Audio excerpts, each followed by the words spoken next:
Assalamualaikum warahmatullahi wabarakatuh. Yang terhormat Ibu Kepala Sekolah Ibu Sri Wahyuni, dan yang saya hormati pula teman-teman guru SD Negeri 1 Eromoko.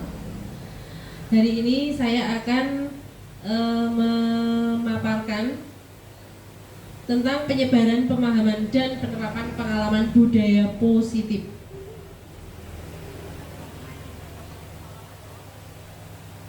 Langsung saja nggih. Saya Ika Fitrianingsih, Sarjana Pendidikan CGP Angkatan 10 SD Negeri 1 Eromoko Kabupaten Wonogiri. Untuk konsep inti dari budaya positif ini sendiri adalah ada 8. Yang pertama adalah perubahan paradigma belajar. Kemudian yang kedua ada disiplin positif. Ada nilai-nilai kebijakan. Yang keempat kebutuhan dasar manusia. Dan yang kelima ada motivasi perilaku manusia. Yang keenam posisi kontrol guru. Yang ketujuh keyakinan kelas. Dan yang kedelapan adalah segitiga restitusi. Yang pertama adalah pembelajaran dengan paradigma baru. Pembelajaran dengan paradigma baru merupakan pembelajaran yang dirancang berdasarkan prinsip pembelajaran berdiferensiasi, sehingga para peserta didik belajar sesuai kebutuhannya berdasarkan tahap perkembangan sesuai teori psikologi modern untuk mewujudkan profil pelajar Pancasila. Nah, di sini saya lihatkan untuk profil pelajar Pancasila dimulai dari ada beriman dan bertakwa terhadap Tuhan Yang Maha Esa dan berakhlak mulia, kemudian mandiri, bernalar kritis, kreatif, bergotong royong, dan berkebinekaan global. Untuk pemaparan dari profil pelajar Pancasila sendiri, itu dari yang pertama adalah beriman dan bertakwa terhadap Tuhan Yang Maha Esa dan berakhlak mulia. Itu ada beberapa elemen kunci. Jadi ada 5 elemen kunci untuk beriman bertakwa kepada Tuhan Yang Maha Esa dan berakhlak mulia, yaitu yang pertama adalah akhlak beragama, akhlak pribadi, akhlak kepada manusia, akhlak kepada alam, dan akhlak bernegara. Kemudian untuk yang kedua adalah berkebinekaan global. Untuk elemen kunci dari berkebinekaan global meliputi mengenal dan menghargai budaya, kemampuan komunikasi, interkultural dalam berinteraksi dengan sesama, dan refleksi dan tanggung jawab terhadap pengalaman kebinekaan. Kemudian yang ketiga adalah gotong royong. Pelajar Indonesia memiliki kemampuan bergotong royong, yaitu kemampuan untuk melakukan kegiatan secara bersama-sama dengan sukarela agar kegiatan yang dikerjakan dapat berjalan dengan lancar, mudah, dan ringan. Jadi gotong royong ini memang sudah membudaya di wilayah kita guys, sebenarnya ya. Kemudian untuk elemen-elemen dari bergotong royong adalah ada kolaborasi, kepedulian, dan berbagi. Kemudian setelah bergotong royong ini masih ada mandiri ya. Mandiri adalah pelajar Indonesia merupakan pelajar mandiri, yaitu pelajar yang bertanggung jawab atas proses dan hasil belajarnya. Untuk elemen kunci dari mandiri terdiri dari kesadaran akan diri dan situasi yang dihadapi serta regulasi diri. Kemudian untuk bernalar kritis adalah bernalar kritis itu adalah mampu secara objektif memproses informasi baik kualitatif maupun kuantitatif, membangun keterkaitan antara berbagai informasi, menganalisis informasi, mengevaluasi, dan menyimpulkannya. Untuk elemen ini memperoleh dan memproses informasi dan gagasan, menganalisis dan mengevaluasi penalaran, merefleksi pemikiran dan proses berpikir, juga mengambil keputusan. Kemudian yang keenam ada kreatif. Pelajar yang kreatif mampu memodifikasi dan menghasilkan sesuatu yang original, bermakna, bermanfaat, dan berdampak. Elemen kunci dari kreatif terdiri dari menghasilkan gagasan yang original serta menghasilkan karya dan tindakan yang original. Seperti itu.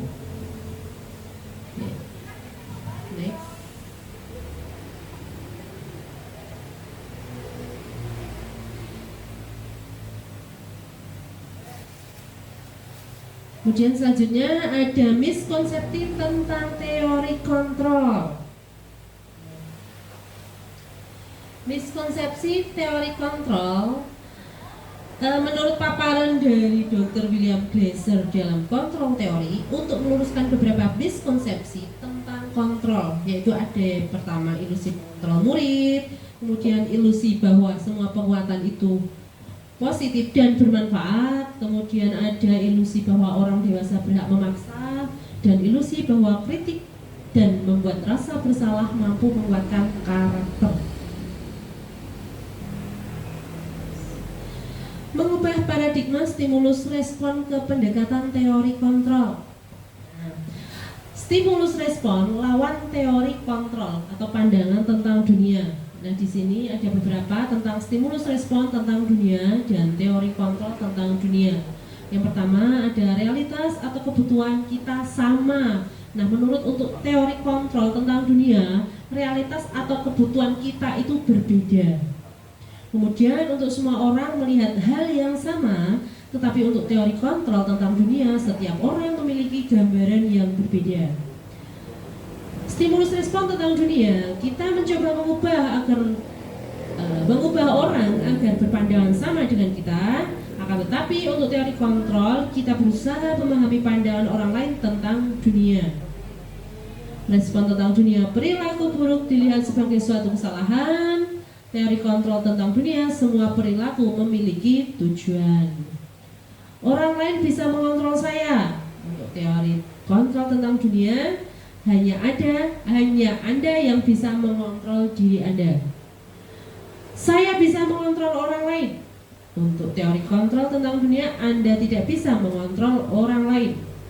Pemaksaan ada pada saat bujukan gagal. Untuk teori kontrol tentang dunia, kolaborasi dan konsensus menciptakan pilihan-pilihan baru. Model berpikir menang atau kalah. Untuk teori kontrol tentang dunia, model berpikir menang dan menang. Oke. Yang kedua, disiplin positif. Disiplin berasal dari kata disiplina yang artinya belajar. Disiplin mengacu pada disiplin diri yang memiliki tanggung jawab terhadap apa yang dilakukannya berdasarkan nilai-nilai yang diyakini. Disiplin positif merupakan salah satu cara penerapan disiplin yang bertujuan untuk menumbuhkan kesadaran serta memberdayakan peserta didik tanpa imbalan penghargaan atau reward, ancaman ataupun hukuman. Sebagai pendidik, tujuan kita adalah menciptakan peserta didik yang memiliki disiplin diri sehingga mereka berperilaku mengacu kepada nilai-nilai kebajikan universal dan memiliki motivasi intrinsik dalam perubahan perilaku ke arah yang lebih baik. Nah, kemudian selanjutnya ada nilai-nilai kebijakan nih. Nilai-nilai kebijakan yaitu nilai yang disepakati bersama lepas dari suku bangsa, agama, bahasa maupun latar belakangnya. Untuk contoh nilai kebajikan institusi atau organisasi, yang pertama profil pelajar Pancasila. Nah, profil pelajar Pancasila ini meliputi beriman dan bertakwa kepada Tuhan Yang Maha Esa, berkebinekaan global, gotong royong, mandiri, kreatif, dan bernalar kritis. Kemudian yang kedua, IPO Primary Years Program atau PYP, toleransi, rasa hormat, integritas, mandiri, menghargai, antusias, rasa empati, keingintahuan, kreativitas, kerjasama, percaya diri, dan komitmen. Nah, kemudian untuk yang ketiga, nilai kebijakan adalah keterampilan hidup atau life skill. Dapat dipercaya, kemudian lurus, hati, pendengar yang aktif, tidak merendahkan orang lain, dan memberikan yang terbaik dari diri. Nah, adalah nilai kebajikan. Kemudian yang keempat ada kebutuhan dasar manusia. Kebutuhan dasar manusia adalah segala sesuatu yang kita lakukan untuk mendapatkan apa yang kita inginkan. Seluruh tindakan yang kita lakukan memiliki tujuan tertentu, dan semua usaha terbaik yang kita lakukan adalah dalam rangka agar kebutuhan dasar kita terpenuhi dengan baik. Nah, seperti pada gambar di sini, bahkan di sini ada 5 dasar kebutuhan manusia. Yang pertama itu ada survival. Survival itu atau kebutuhan untuk bertahan hidup. Jadi kita memang harus ada kebutuhan untuk bertahan hidup ya. Bagaimana kita bertahan hidup itu kita harus berusaha. Itu memang kita butuh berusaha agar kita bisa bertahan hidup. Kemudian ada belonging, itu adalah rasa cinta kasih sayang. Kemudian ada fun atau kesenangan. Kemudian ada penguasaan dan juga ada freedom. Freedom itu kebebasan. Nah, kemudian ini ada 5 kebutuhan dasar manusia secara terperinci. Untuk kebutuhannya seperti apa? Nah, ini untuk kebutuhan bertahan hidup itu seperti makanan, pakaian, tempat tinggal, keamanan dan kesehatan. Itu adalah kebutuhan-kebutuhan untuk bertahan hidup. Kemudian yang kedua ada kasih sayang dan rasa memiliki. Kasih sayang dan rasa memiliki ini seperti apa? Nah, itu ada rasa ingin diterima, dipedulikan, kemudian berbagi, bekerja sama, menjadi bagian dalam kelompok. Kemudian yang ketiga ada kebebasan. Kebebasan memiliki makna di sini adalah bisa mandiri, memiliki pilihan, mencoba hal baru, mampu mengendalikan dirinya. Kesenangan ada bermain, ada humor, antusiasme dan tertawa. Kemudian untuk yang kelima penguasaan itu ada harga diri, keinginan untuk dianggap, memimpin, berprestasi, diakui dan didengar. Itu adalah 5 kebutuhan dasar manusia yang secara terperinci untuk kegiatan dan kebutuhannya sudah saya paparkan dengan baik. Selanjutnya ada motivasi perilaku manusia. Motivasi perilaku manusia di sini ada motivasi eksternal dan ada motivasi internal.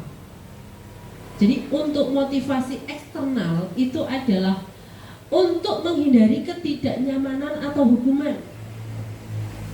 Jadi motivasi perilaku manusia itu ada yang dari luar ya, atau eksternal, itu adalah untuk menghindari ketidaknyamanan atau hukuman, dan juga ada untuk mendapatkan imbalan atau penghargaan dari orang lain. Nah, seperti itu. Jadi kita menginginkan feedback dari luar, itu adalah motivasi eksternal, datangnya dari luar dan ingin mendapatkan feedback dari luar. Nah, ini kita harus bisa mengubah motivasi eksternal ini untuk menjadi motivasi internal, yaitu motivasi yang berasal dari dalam diri kita sendiri, yaitu untuk menjadi orang yang mereka inginkan dan menghargai diri sendiri dengan nilai-nilai yang mereka percaya.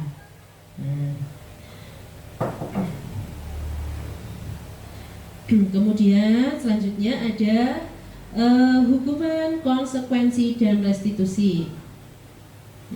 Untuk hukuman, konsekuensi, dan restitusi ini sepertinya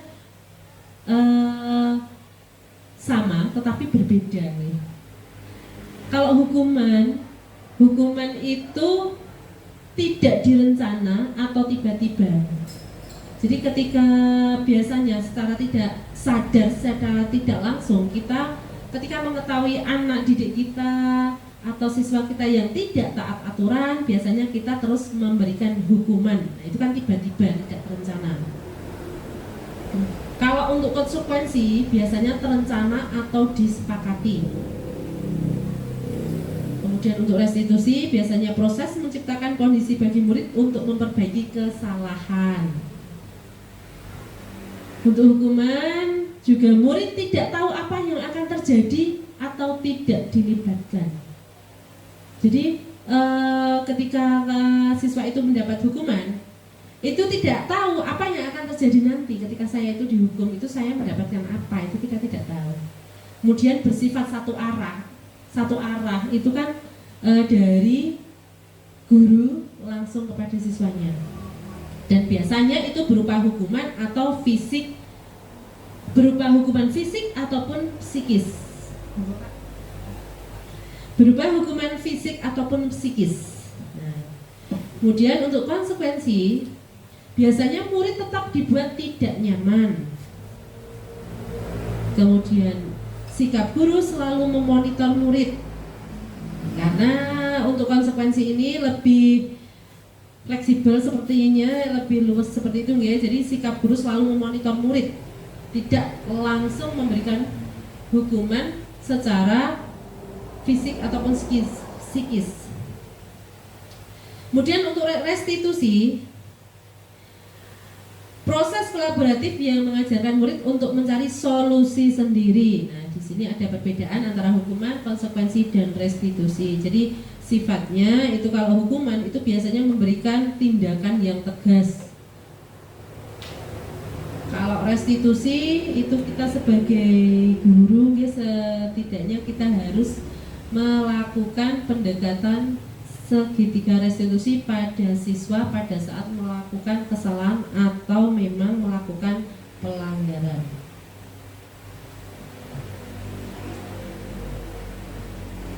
Untuk selanjutnya ada 5 posisi kontrol guru.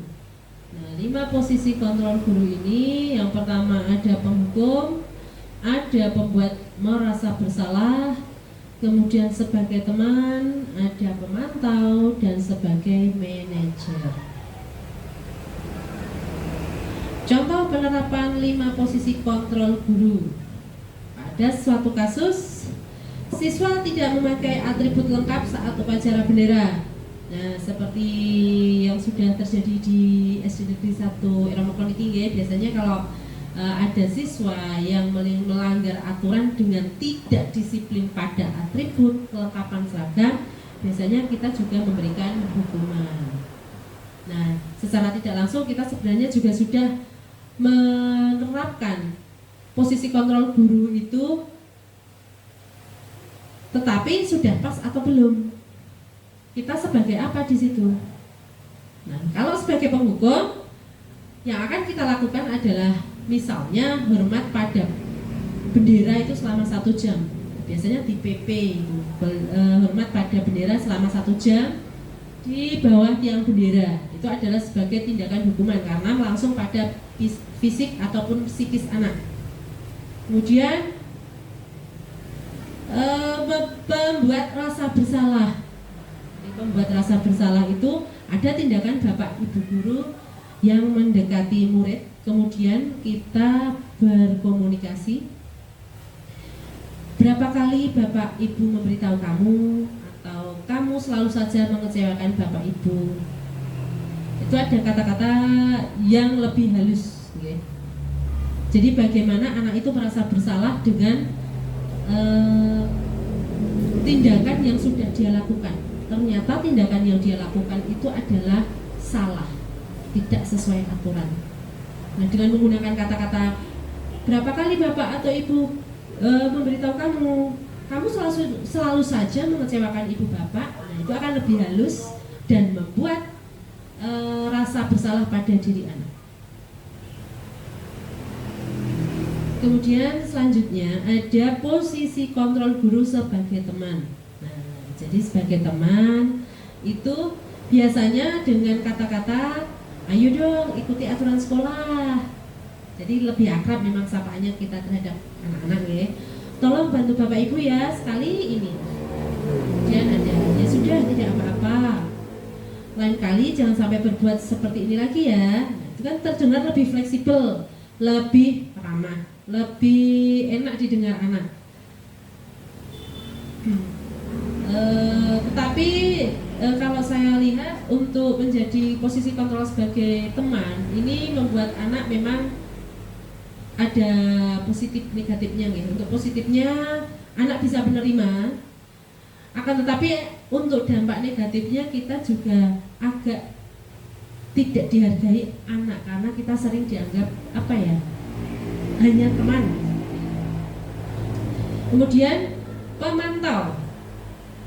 pemantau ini biasanya dengan menggunakan kata-kata kamu sudah melanggar peraturan sekolah, jadi ada peringatan ya. Kemudian kamu tahu konsekuensinya. Kemudian setelah upacara kamu beli atributnya ke koperasi dan jangan diulangi lagi. Nah, itu adalah salah satu tindakan posisi kontrol guru sebagai pemantau. Kemudian untuk posisi kontrol yang terakhir adalah sebagai manajer.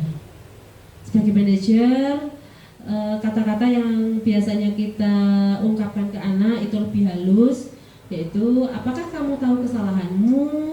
Kira-kira bagaimana kamu memperbaiki kesalahanmu? Seperti ini. Jadi anak itu akan mengulik sendiri apa yang kurang, apa yang salah dalam diri anak. Sehingga dengan seperti itu anak bisa lebih mengontrol emosinya sendiri. Nah, seperti contoh di bawah ini, posisi kontrol apakah aku? Kira-kira saya kecewa sekali dengan kamu. Kemudian kamu tidak pernah benar melakukannya. Apa rencanamu untuk menyelesaikan masalah ini? Ayolah lakukan demi Bapak Ibu ya. Itu adalah posisi kontrol. Nah, posisi kontrol apakah aku? Kira-kira untuk posisi kontrol yang seperti apa? Ini kita menempatkan posisi kontrol sebagai apa? Dengan kata-kata seperti itu. Penjelasannya di sini ada tabel 5 posisi kontrol guru. Motivasi, ada motivasi eksternal dan intrinsik ya. Kemudian ada identitas gagal. Identitas gagal itu perilaku kontrol negatif. Kalau identitas berhasil atau sukses, nah itu merupakan perilaku kontrol yang positif. Perilaku kontrol yang positif itu juga bisa mengontrol diri. Untuk posisi kontrol sebagai penghukum, nah, biasanya apa yang dibuat oleh guru? Nah, guru berbuat biasanya yang dilakukannya adalah menghardik, menunjuk, kemudian menyakiti, menyindir. Nah, hukuman secara fisik atau psikis yang langsung mengenai itu adalah sebagai penghukum. Nah, kemudian kalau yang dikatakan guru biasanya agak kasar, maksudnya agak tegas seperti itu. Kalau kamu tidak melakukannya, saya akan memberikan hukuman yang lebih berat daripada ini, atau seperti apa. Nah, kita sudah beberapa kali sebenarnya sering memberikan hukuman terhadap anak. Nah, kemudian untuk hasilnya, biasanya untuk penghukum itu menjadikan anak menjadi memberontak, kemudian pendendam dan menyalahkan orang lain. Seperti itu. Untuk hasil dari posisi kontrol ketika kita menjadi seorang guru itu menjadi penghukum. Kemudian untuk membuat orang merasa bersalah, untuk perbuatan membuat orang merasa bersalah, yang bisa dilakukan guru biasanya adalah dengan berceramah atau menunjukkan kekecewaan yang mendalam terhadap siswa atas kesalahan yang dilakukan. Untuk kata-kata yang dilakukan, yang diberikan kepada siswa atau yang diucapkan kepada siswa biasanya, kamu sudah mengecewakan bapak atau ibu. Nah, itu kan bisa membuat anak merasa bersalah ya, atas kesalahan, atas perlakuannya itu bisa membuat diri anak bersalah kalau bapak ibu mengeluarkan kata-kata seperti itu. Kemudian untuk hasilnya itu bisa menyembunyikan, menyangkal, dan berbohong. Jadi masih ada tindakan negatifnya atau efek negatif dari kita sebagai orang pembuat merasa bersalah. Itu adalah membuat anak bisa menyembunyikan sesuatu atau berbohong atau juga bisa menyangkal. Nah, kemudian untuk perilaku kontrol positif itu ada teman.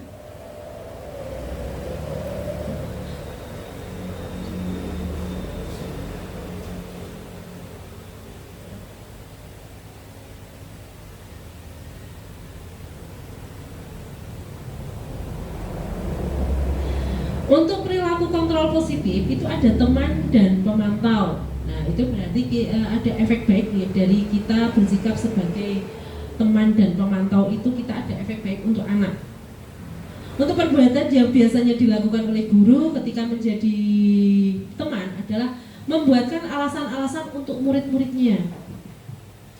Untuk kata-katanya biasanya yang dilakukan adalah lakukan untuk Bapak Ibu ya, terdengar lebih ramah. Ya sudah, nanti Bapak Ibu bantu bereskan. Seperti itu adalah kata-kata kita sebagai teman untuk murid-murid kita. Nah, dengan seperti itu, maka anak-anak kita menjadi ketergantungan terhadap kita karena kita merasa lunak, merasa lunak dengan siswa kita.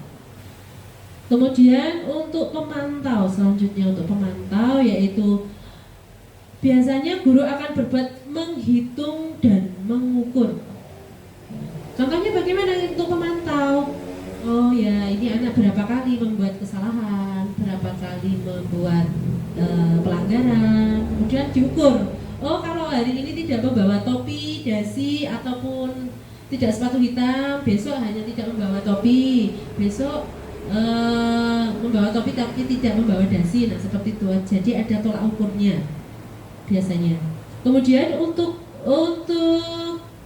sikap dan perkataan guru biasanya yang diucapkan terhadap anak adalah apa peraturannya, apa konsekuensinya, apa yang telah kamu lakukan, atau apa yang terjadi sekarang. Hasilnya adalah menyesuaikan bila diawasi. Nah, jadi ketika anak tidak diawasi maka dia akan bisa sakarpe, istilahnya seperti itu. Tapi kalau ada diawasi maka dia bisa sesuai dengan aturan. Kemudian untuk kontrol diri itu sebagai manajer. Nah, jadi untuk kontrol guru yang paling baik itu memang sebagai manajer, karena itu sebagai kontrol diri kita juga untuk anak. Biasanya perbuatan guru adalah mengajukan pertanyaan-pertanyaan. Nah, pertanyaan-pertanyaan ini pertanyaannya seperti apa? Nah, kita mengulik pertanyaan antara lain dengan kata-katanya apa yang kita yakini dan apa kamu meyakini hal tersebut. Kalau kamu meyakininya, kamukah yang akan memperbaikinya? Atau kalau kamu memperbaikannya, jadi kira-kira hal tersebut akan menggambarkan apa tentang dirimu? Jadi kata-katanya itu memang kata-kata yang mengulik jawaban dari anak tersebut. Kemudian hasilnya akan menguatkan watak atau karakter.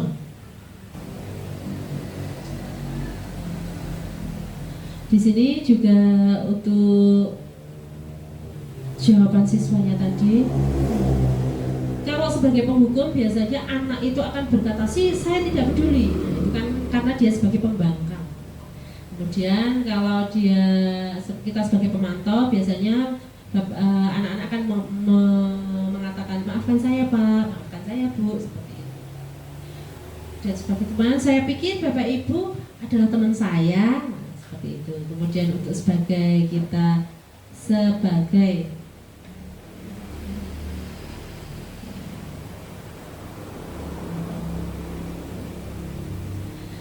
pemantau, saya akan dapat berapa bintang kalau melakukan hal tersebut.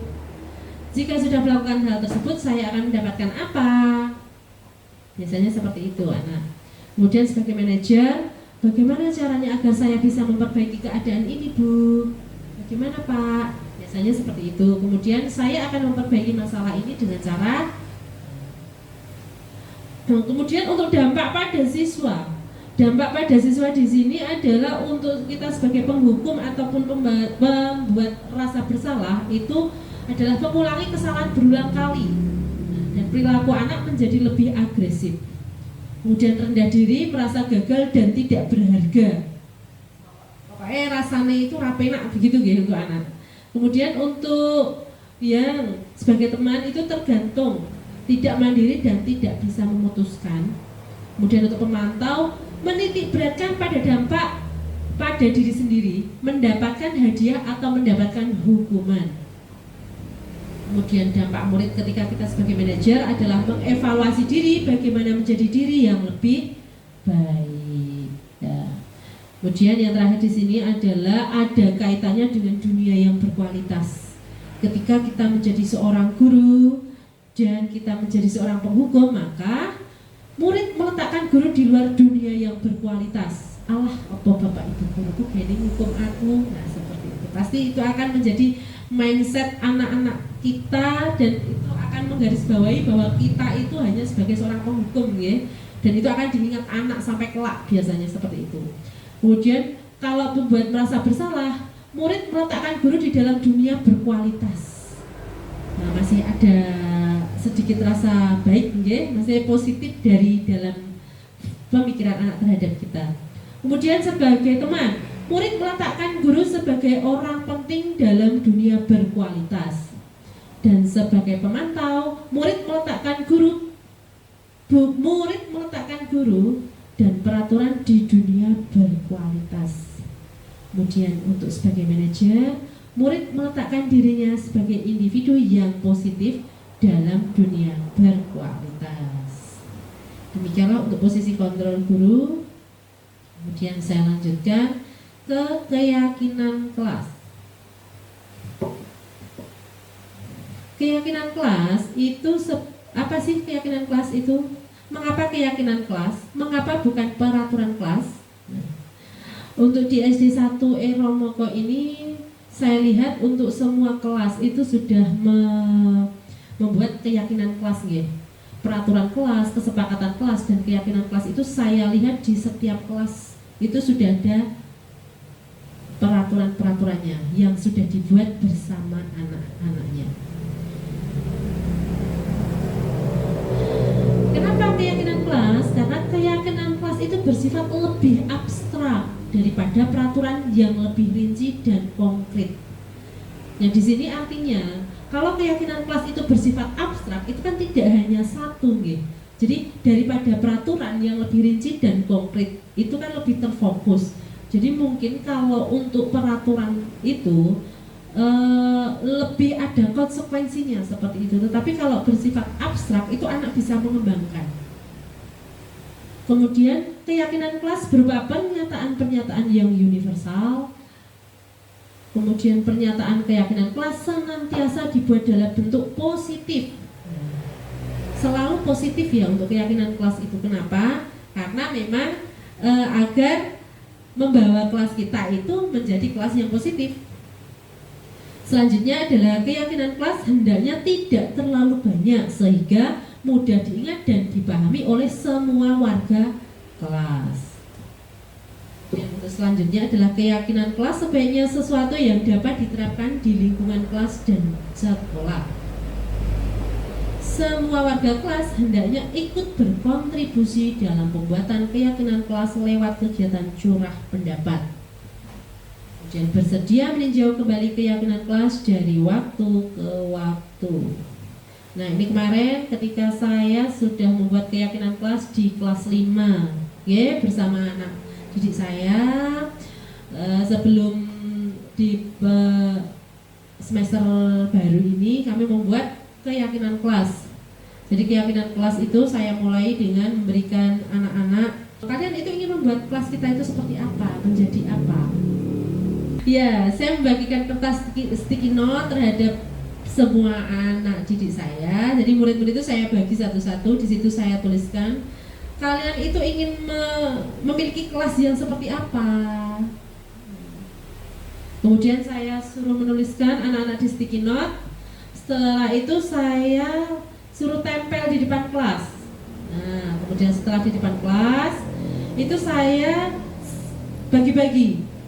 Jadi ada yang kebersihan, ada yang temanya tentang saya ingin yang rasa aman, saya ingin yang saling menghargai. Nah, itu untuk keyakinan kelasnya sudah saya bagi-bagi.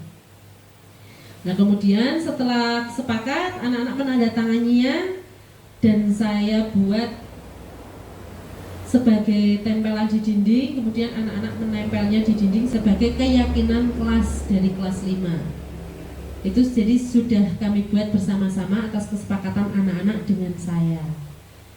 Itu kemarin sudah saya lakukan. Kemudian yang terakhir ada segitiga restitusi. Apa itu segitiga restitusi? Segitiga restitusi adalah suatu proses dialog yang dijalankan oleh guru agar menghasilkan murid yang mandiri dan bertanggung jawab. Nah, segitiga restitusi ini meliputi ada menstabilkan identitas, kemudian validasi tindakan yang salah, dan yang ketiga ada menanyakan keyakinan. Menstabilkan identitas. Nah, berdasarkan prinsip membuat kesalahan adalah bagian dari proses menggeser identitas gagal ke identitas sukses. Nah, ini menstabilkan jadi tahapan-tahapan segitiga restitusi itu yang pertama adalah menstabilkan identitas, yaitu yang pertama itu berdasarkan prinsip membuat kesalahan adalah bagian dari proses. Jadi kita menyadari bahwa kesalahan itu memang sebuah proses, ada sebuah proses. Akan tetapi, nah, menggeser identitas gagal ke identitas sukses. Karena suatu kesalahan itu kan identitasnya gagal, maka bagaimana agar kita tidak menjadi gagal? Kita bisa menyampaikan kepada anak atau dengan kata-kata atau dengan tindakan-tindakan yang ramah terhadap anak, dan kita bisa berkomunikasi dengan baik. Yang bisa kita sampaikan adalah tidak ada manusia yang sempurna. Itu adalah ciri-ciri menstabilkan identitas ya. Bapak Ibu guru juga pernah melakukan kesalahan seperti itu. Kita bisa menyelesaikan ini, atau Bapak Ibu guru tidak tertarik mencari siapa yang salah, tetapi Bapak Ibu guru ingin mencari solusi dari permasalahan ini. Seperti itu. Itu adalah menstabilkan identitas. Kemudian selanjutnya ada yang kedua, ada validasi tindakan dan yang salah. Nah, di sini ada sebenarnya tujuan kita adalah apa sih tindakan anak itu? Apakah anak merasa bersalah atau tidak? Itu biasanya kita menggunakan kata-kata yang memancing agar anak bisa mengutarakan sendiri kesalahan apa yang diperbuat. Jadi berdasarkan prinsip setiap perilaku berupaya memenuhi suatu kebutuhan tertentu. Biasanya ditanyakan dengan kata-kata, kamu pasti punya alasan mengapa melakukan hal itu. Kamu patut bangga pada dirimu sendiri karena kamu telah melindungi sesuatu yang penting buatmu. Kamu boleh mempertahankan sikap itu, tapi kamu harus menambahkan sikap yang baru. Kemudian untuk proses yang ketiga pada segitiga restitusi adalah menanyakan keyakinan. Berdasarkan prinsip teori kontrol bahwa pada dasarnya kita termotivasi secara intrinsik. Nah, menanyakan keyakinan. Jadi setelah kita mengulik dari anak tentang kesalahan tadi, apa keyakinan kelas kita? Nah, apa keyakinan kelas kita yang kita langgar? Nilai-nilai apa yang telah disepakati bersama? Seperti apa gambaran sebuah kelas yang ideal menurut kamu? Kamu ingin menjadi orang yang seperti apa? Seperti itu. Ini kemarin contoh penerapan segitiga restitusi. Untuk kasus yang pertama adalah siswa kelas 5 itu marah-marah kepada temannya. Setelah saya tanya dengan menggunakan segitiga restitusi, katanya salah satu temannya itu selalu mencontek tugasnya. Seperti itu. Setelah temannya itu selalu mencontek setiap tugasnya ya, karena dia sudah susah-susah menjawab tugas, dia sudah susah-susah mengerjakan tugas, segala macam tugas, tetapi dengan seenaknya saja salah satu temannya itu selalu menirunya dan tidak mau berusaha sendiri, sehingga terjadi sedikit keributan dengan menggebrak meja sehingga membuat perhatian saya tertuju pada aktivitas di dalam kelas. Setelah itu saya tanya, ternyata itu tadi tugasnya selalu dijiplak sama temannya dan dia tidak terima. Dan di situ saya yakinkan kepada anak bahwa apa yang dia langgar ternyata melanggar apa, keyakinan kelas yang telah disepakati di kelas kita, yaitu saling menghargai dan menghormati.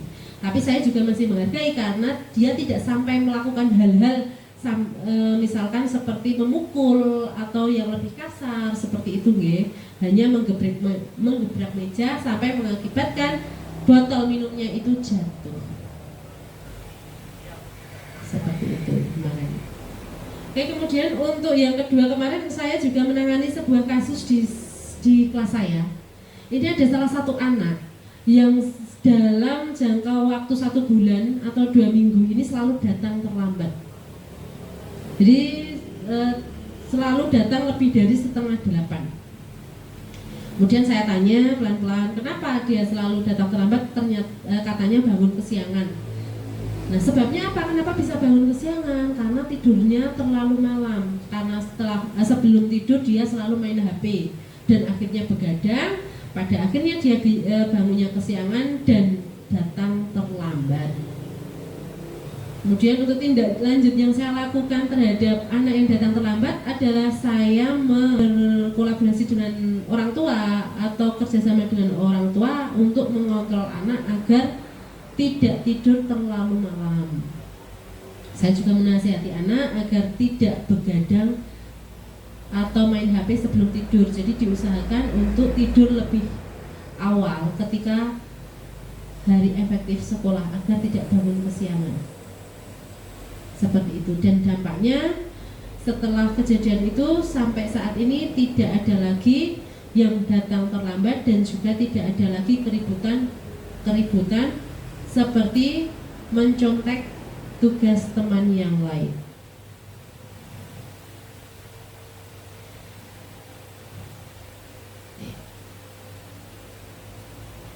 Kemudian untuk refleksi, nah sekarang refleksi bagaimana penerapan budaya positif di sekolah kita saat ini.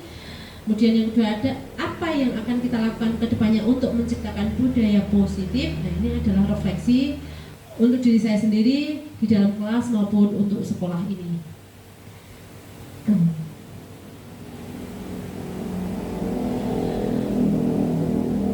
Dan kesimpulannya, dalam penerapan program disiplin positif, hendaknya guru memiliki standar kepribadian, profesional dan sosial yang baik, di mana guru mampu merefleksikan dirinya dalam posisi kontrol saat ini, bagaimana perjalanan dirinya sebagai among atau manajer yang menuntun murid-muridnya menjadi insan yang mandiri, merdeka, dan bertanggung jawab. Itu adalah standar nasional pendidikan. Oke, sekian dan terima kasih ya pemaparan dari saya. Terima kasih atas waktunya. Semoga apa yang sudah saya paparkan, apa yang sudah saya jelaskan di depan bisa memberi manfaat untuk Bapak Ibu guru di SD Negeri 1 Eromoko demi kemajuan kita semua di SD Negeri 1 Eromoko. Terima kasih. Akhir kata, akhir salam, wassalamu warahmatullahi wabarakatuh.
kamu melakukan itu pasti ada alasannya.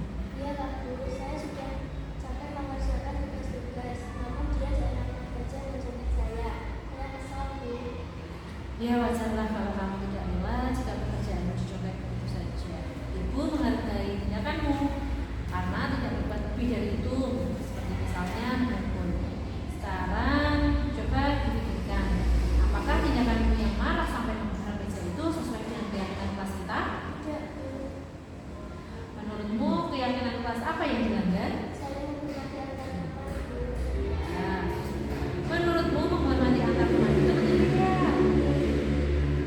Baik, kalau menurutmu menghormati antar teman itu penting, maka keyakinan kelas apa yang kamu lakukan jika kamu sedang marah? Harus bersabar Bu. Baik, kamu bersedia memperbaiki masalah ini? Sedia. Apa yang akan kamu lakukan untuk memperbaiki masalah ini? Saya harus lebih bersabar dan menahan amarah Bu. Jika ada yang mencontek saya akan lapor kepada kita. Ya, kamu tepat sekali Akila. Baik, kalau begitu kamu bisa kembali ke kelas. Tetap semangat ya. Terima kasih Bu. Ya, sama-sama.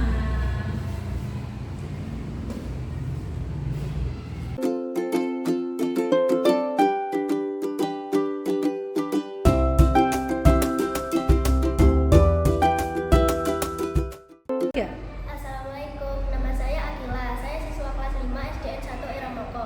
Saya senang sekali bisa berdiskusi dengan Bu Ika tentang solusi atas kesalahan yang sudah saya buat. Saya belajar untuk tidak cepat marah dan emosi terhadap teman saya. Saya harus banyak belajar bagaimana saya harus menahan amarah dan emosi terhadap teman saya. Terima kasih Bu Ika.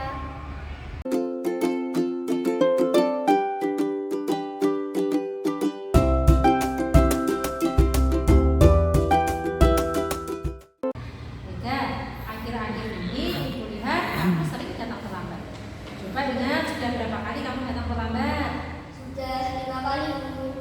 Menurut kamu terlambat masuk sekolah itu suatu kesalahan bukan? Iya Bu. Baik, berbuat kesalahan itu manusiawi dan setiap orang pasti pernah melakukan kesalahan. Yang paling penting kita harus belajar dari kesalahan tersebut dan selalu berusaha untuk memperbaikinya. Setuju Ega? Setuju Bu. Baik, yuk Ega sekarang kita cari solusinya bersama.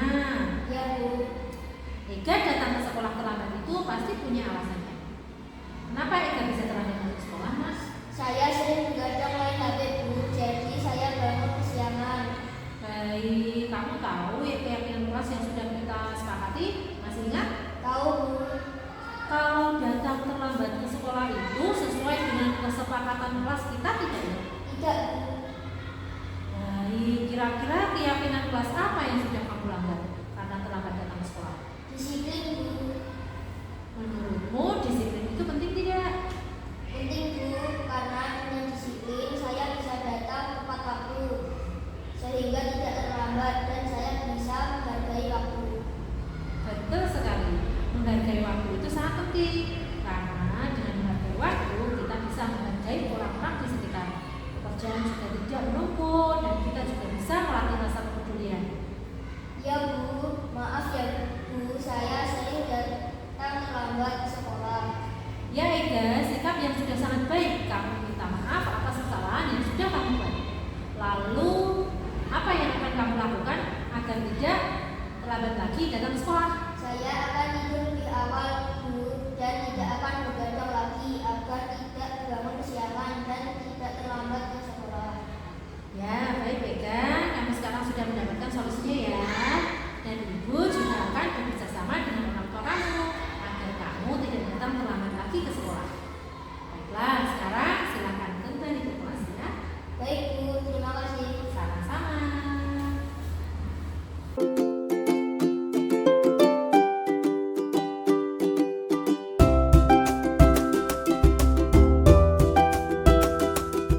Assalamualaikum, saya Hega, siswa kelas 5 SDN 1 Iramoko.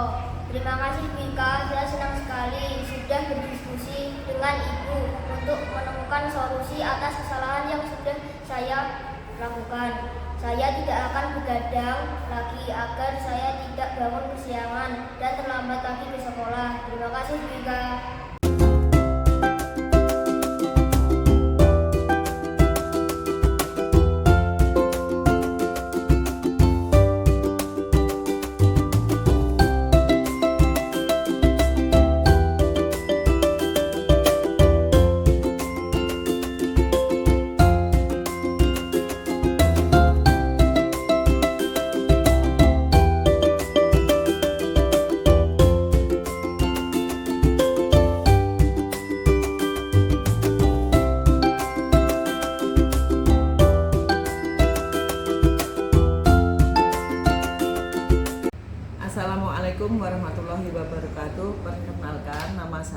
Sri Wahyuni SPD SD, Kepala SDN 1 Eromoko.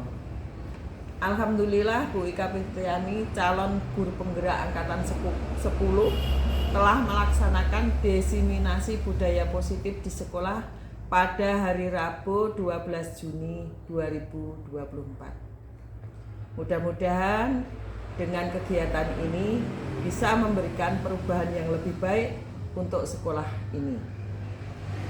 Harapan kami, Bapak Ibu Guru SDN 1 Eromoko bisa juga melakukan budaya positif yang sudah diterapkan, seperti membuat keyakinan kelas pada masing-masing kelas dan melakukan segitiga restitusi dalam menyelesaikan permasalahan yang terjadi pada anak.